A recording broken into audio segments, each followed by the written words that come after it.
G'day, my name's David. I've been saved now just under 4 weeks. I'll give you a quick rundown of how I got here where I am today.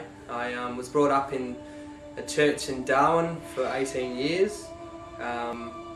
Again, a very strict church. The rules were hard, basically put a bad taste in my mouth and was not interested in God whatsoever. Sort of left the church and ran a bit of a muck, as you do as a teenager.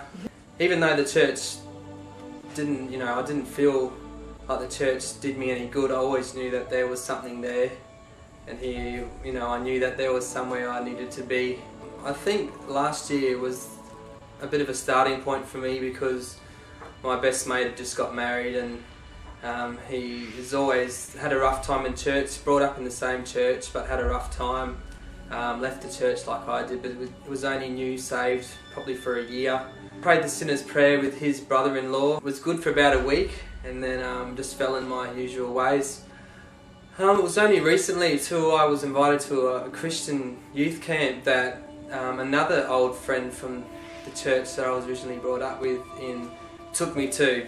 Went to the youth camp and was just surprised by the amount of people that were for God.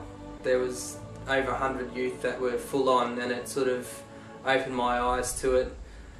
I gave it a few days, did the camp, and on the second last night I got a word, and that sort of really pulled me straight in. I think the word was exactly what I wanted, what I needed, and I got it, and it turned me straight around from then.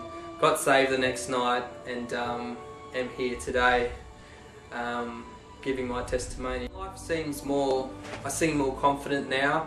I'm doing more things than I would have ever done. I'm starting to make proper friends. I'm getting involved in stuff with church that I wouldn't even given a second chance. I thought it was so hard to take the next step, but it has been so easy. So if there's anybody out there that is struggling with where I was, just do it, because as hard as it is, it's so much easier once it's done.